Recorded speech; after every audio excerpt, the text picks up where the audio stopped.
Se conmemora el Día Internacional de las y los Trabajadores y Gustavo Petro tiene el descaro de convocar a que los trabajadores se movilicen para respaldar reformas que él está promoviendo y que vulneran los derechos laborales en Colombia. Comencemos con la reforma laboral de Petro, que incluye una medida con la que se legaliza la tercerización laboral a través de empresas contratistas y subcontratistas. ¿Cómo funciona esta forma de tercerización laboral? Las empresas, en este caso vamos a poner el ejemplo de Claro, en lugar de contratar directamente a sus trabajadores, los contratan a través de empresas contratistas. Claro, tiene que realizar funciones como, por ejemplo, instalar sus redes, pero en lugar de contratar directamente a los trabajadores que realizan esa labor, contratan a empresas contratistas que terminan contratando a los trabajadores, generando una intermediación laboral o una tercerización laboral. ¿Cuál es el problema de esto? En primer lugar, que estos trabajadores van a tener inestabilidad laboral, no van a tener contratos a término indefinido, porque los contratos entre la empresa principal, entre Claro y sus empresas contratistas, son contratos de 6 meses o de 1 año,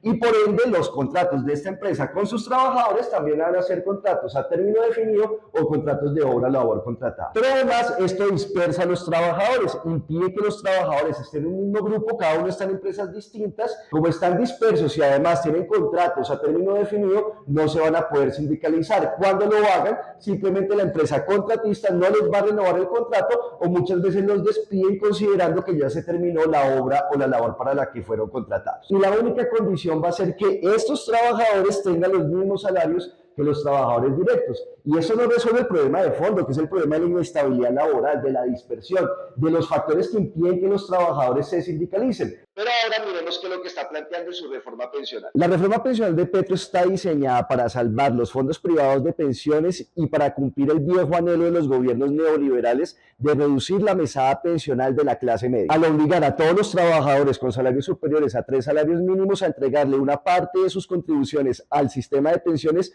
a los fondos privados de pensiones y prohibiéndoles que todas sus contribuciones puedan ir a Colpensiones, el sistema subsidiado por el Estado. Porque al obligarlos a pasar parte de sus contribuciones a los fondos privados de pensiones, sus mesadas van a disminuir, dado que en este sistema la tasa de reemplazo, la mesada, solo podría alcanzar un máximo del 40% del salario promedio en los últimos años, mientras que si pueden mantenerse en Colpensiones, podrían tener una mesada que represente el 70% de su ingreso promedio en los últimos 10 años. De esta manera, las contribuciones de las personas con ingresos medios y altos van a quedar obligatoriamente en las arcas de los fondos privados de pensiones, y por eso es que Petro dice que esta es una forma de salvar a quienes han negociado con el derecho a la pensión durante cerca de 30 años. Si seguimos por ahí, si estas tendencias no varían, el raíz se acaba. 3, lo quiero acabar. No.